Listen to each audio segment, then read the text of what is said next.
एक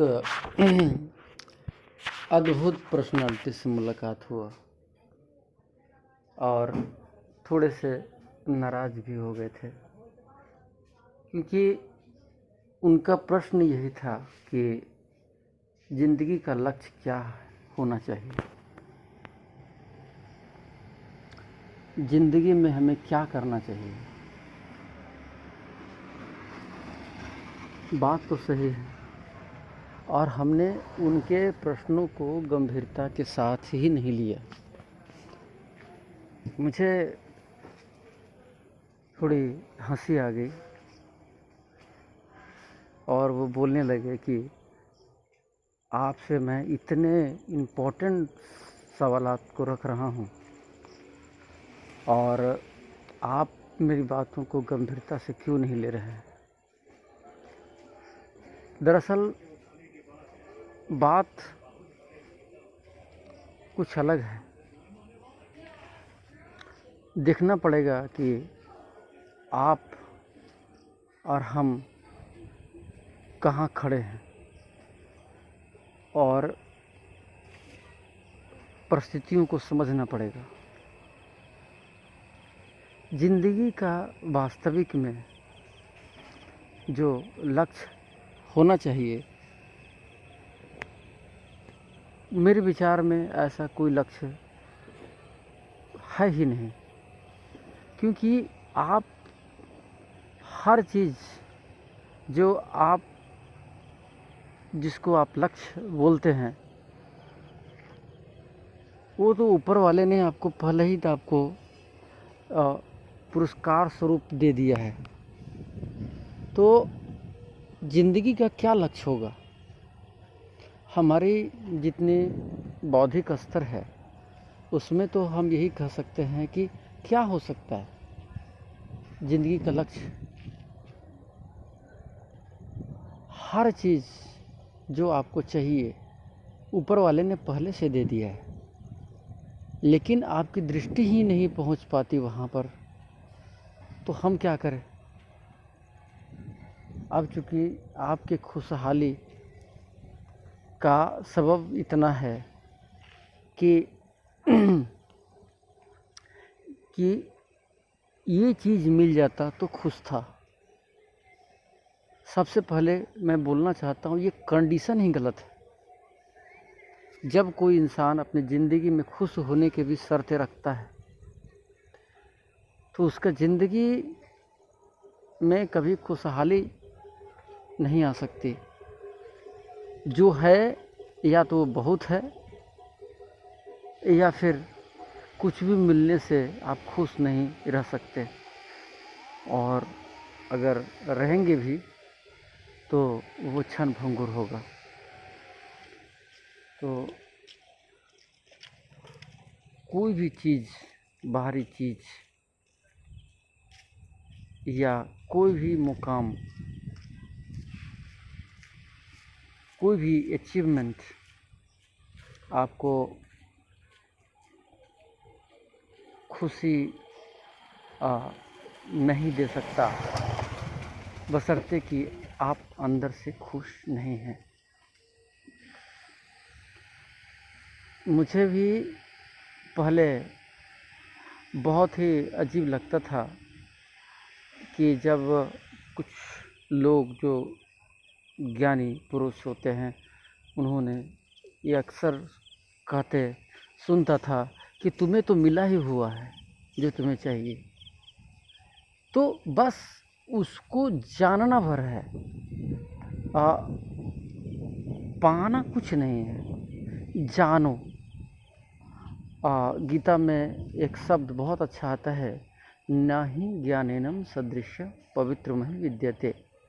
बहुत सटीक सी बात कही है, यानी कि सिर्फ जानना मात्र है, न कि कुछ पाना है। क्योंकि जानना ही पाना होता है, ख़ास तौर पर इस दुनिया में, आध्यात्मिक दुनिया में जानना ही पाना है। जब जान लिया तो पा लिया। अब अगर आपके पास बहुत बड़ी प्रॉपर्टी आपके पूर्वजों ने छोड़ रखी है, लेकिन आपकी जानकारी नहीं है, तो आप गरीब बने ही रहेंगे। लेकिन जब आपको वो चीज़ की जानकारी हो गई, वहीं से आपकी तलाश खत्म हो जाएगी और आप अपने ज़िंदगी का एक अलग दिशा होगा, एक सुख की दिशा में होगा। जब आप कोई काम करते हैं तो कैसे पता चलेगा कि आप उस काम की सही दिशा में हैं या नहीं? देखिए, ज़िंदगी के हर कर्म सुखपूर्वक होना चाहिए, खुशीपूर्वक होना चाहिए। अगर ऐसा नहीं है तो जो चीज़ें प्रकृति ने निर्धारित भी किया है, जो आप मांगते हैं प्रकृति से, वो चीज़ें तत्काल वो आपको मिल जाती है। लेकिन बात वही है, हमारे जो गुणवत्ता और हमारा जो सिस्टम है, हमारा जो ज्ञान है, उसी के अनुकूल हमको वो चीज़ें प्रोवाइड होती हैं, हमको मिलती हैं।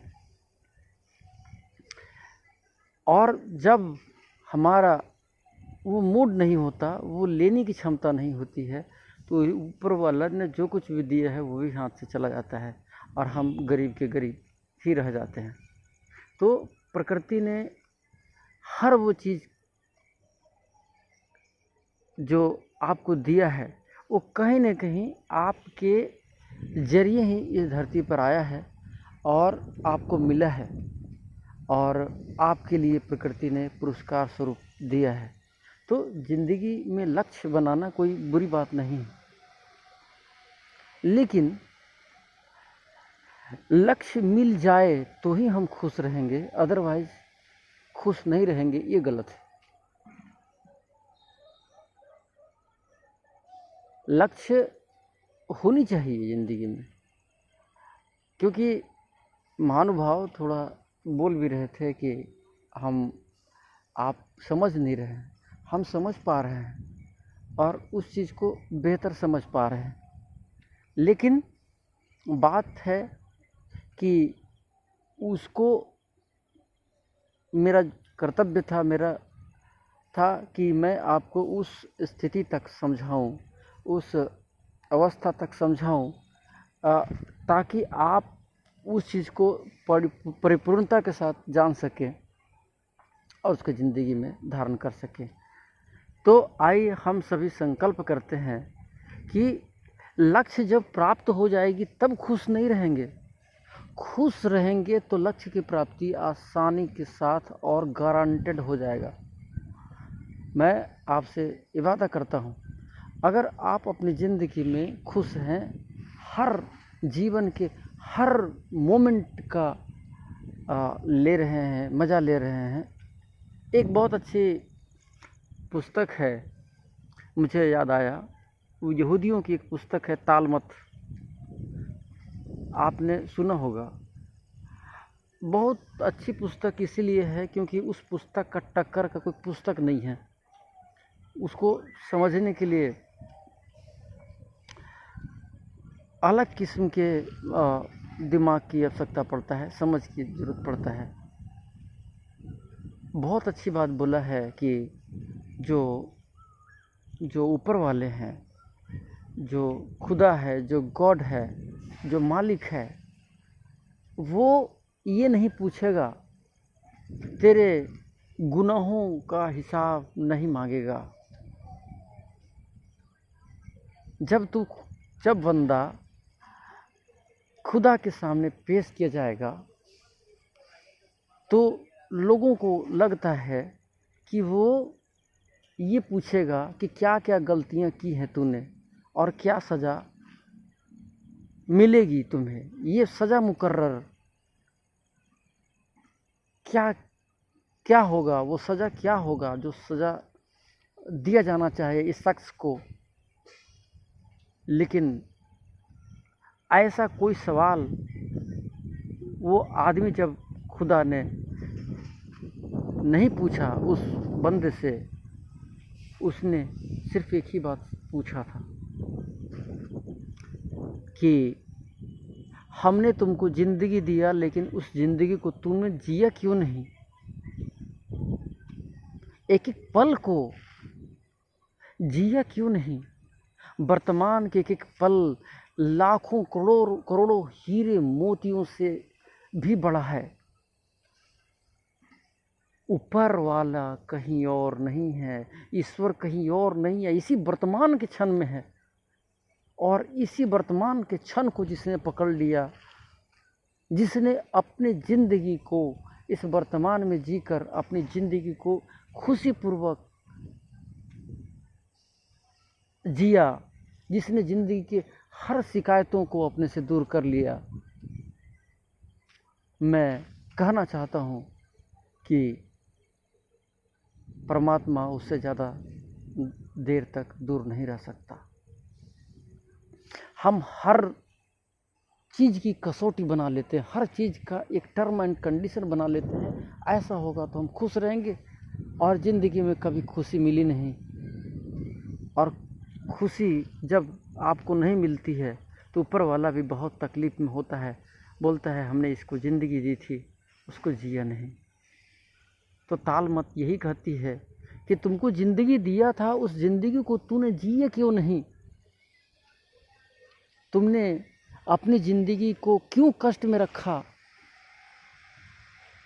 पाप पुण्य की बात नहीं है, वर्तमान में जीने और उस परिपूर्णता के साथ जीने की बात है।